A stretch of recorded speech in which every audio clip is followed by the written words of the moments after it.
Advocate Ahmad Owais صاحب 2-3 باتیں بڑی اچھی کی ہیں، بڑی خوبصورت کی ہیں بیرسٹر ظفر اللہ خان صاحب نے. کہتے ہیں کہ ایک دنیا میں تو خدا کی ذات پہ کوئی متفق نہیں ہے، تو پی ٹی آئی اگر ترمیموں پہ متفق نہیں ہو رہی تو کوئی مسئلہ ہی کوئی نہیں ہے. ایک چیز. دوسرا وہ کہہ رہے ہیں کہ جی 2/3 آئین نے کہہ دیا، نمبر گیم پوری ہے، نمبر گیم یہی ہونی چاہیے. تو 25 کروڑ عوام میں سے 4-5 کروڑ اگر مائنس بھی ہو جاتے ہیں کوئی مسئلہ نہیں، 2/3 تو ہے نا، آئین میں تو یہی لکھا ہے نا. پہلی بات جو ہے خدا کی ذات کی جو بات کی ہے، دیکھیے یہ بھی بات انہوں نے جو ہے وہ اصولاً اور فلسافیکلی آپ نے کیونکہ ذکر کیا تو فلسافیکلی تو بات یہ غلط ہے، اس لیے کہ خدا کی ذات کے اوپر تو سب بلیو کرتے ہیں. آگے اس کی مختلف امپلیکیشن ہے جس کے اوپر جو اتفاق رائے نہیں ہے، لیکن سپر پاور جو خدا کی ذات ہے اس کے اوپر تو کسی کو اعتراض ہی نہیں ہے. آپ کسی مذہب کے پاس چلے جائیں، ہر مذہب جو ہے اس کے اوپر تو بلیو کرتا ہے، اس لیے وہ چھوڑی اس بات کو.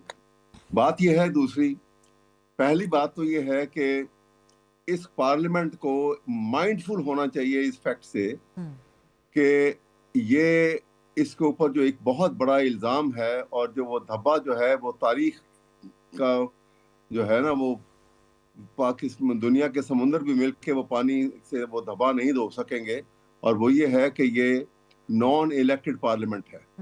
اس کو آئین کے اندر ایسی ترمیم کرنی جو کہ جس کا تعلق عوام کے ساتھ نہیں ہے، عوام کی بہتری کے لیے نہیں ہے، صرف ایک گروپ کی پروٹیکشن کے لیے یہ سب کچھ ہو رہا ہے. سر پھر آپ کے سیاسی مخالفین یہ کہتے ہیں نا کہ 2018 کے پارلیمنٹ پر بھی یہی اعتراض تھا، یہی نہیں سب کچھ دیکھیے تھا، نا وہ ناحق لیکن تو تب بھی عوام آپ کے نے نام پہ قانون سوال سازیاں یہ تو کہ کی. عوام کو کیا بینیفٹ ہے اس سے جو یہ کر رہے ہیں. آپ دیکھیں کہ ججز کو بنانے کا طریقہ کار آپ دیکھیے کیسے ایلیویشن ہوتی ہے ججز کی. آؤٹ رائٹلی وہ ایگزیکٹو کی جو میجورٹی موجود ہے، اور لہذا جو پرائم منسٹر جس کے اوپر انگلی رکھ دے گا وہ جج بن جائے گا. تو ایگزیکٹو یہاں سے ہی آپ کو کنٹرول میں آ گئی جوڈیشری کو کنٹرول کر لیا ایگزیکٹو نے یہاں سے ہی. تو باقی کیا پیچھے رہ گیا. یہ اتنا سینسیٹیو ایشو ہے کہ دیکھیے آئین جو ہے نا وہ کسی ایک حکومت کے لیے نہیں ہوتا، ایک پیریڈ کے لیے کہ 5 سال کے لیے یہ آئین بن گیا اور 5 سال کے لیے یہ ہم نے ترمیم اس میں کر دی. آئین جو ہے یہ it has to live for generations. آپ امریکہ کا کانسٹیٹیوشن دیکھ لیے 250 سال سے اوپر ہو گئے اس کو آئین کو بنے ہوئے. اسی طرح سے اب یہ آئین جو ہے ہمارا، ایک تو پہلی غلطی انہوں نے یہ کی کہ جب اتنی کنٹروورسی موجود ہے کہ یہ رگڈ الیکشن ہے، یہ فارم 47 کی اولاد ہے یہ الیکشن، ایسی صورت کے اندر آپ کو اتنی بڑی ترمیم جس میں آئین کا آپ کھولیاں بگاڑ دیں کرنے کی ضرورت نہیں تھی. آپ ویٹ کرتے کہ آپ کے اوپر یہ سٹگما جو ہے یہ نکل جائے تو اس کے بعد یہ کام ہونا تھا.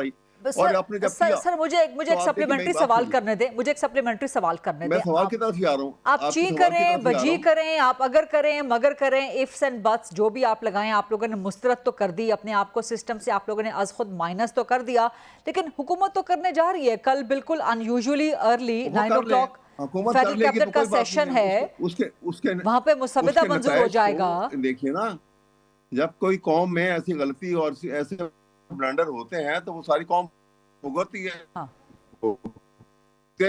پاکستان بھگتے گا اس کو.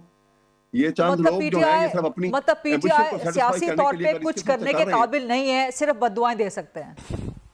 نہیں بددعا نہیں ہے یہ بددعا نہیں ہے، اس کو آپ کیسے کہیں گی بددعا. بات یہ ہے کہ سر آپ نے کہا نا کہ کرنا ہے تو کر لیں، قوم بھگتے گی. دیکھیں نا آپ نے، میں یہ کہتا ہوں کہ آپ آن دی ٹچ سٹون آف لاجک اور ریزن بھی آپ آئیں. ٹھیک. تو 26 یہ جو الیکشن جو اس کا جوڈیشل کمیشن بنا ہے، وہ جوڈیشل کمیشن میں جج صاحبان جو ہے وہ کس طریقے سے سلیکشن ہوتی ہے، میجورٹی جو ہے وہ ایگزیکٹو کی ہے اس کے اندر. ایک بات، اب جب کانسٹیٹیوشن کورٹ بن جائے گا تو آپ نے کبھی دیکھا کہ یہ مستقل بیٹ کے اوپر ہوگا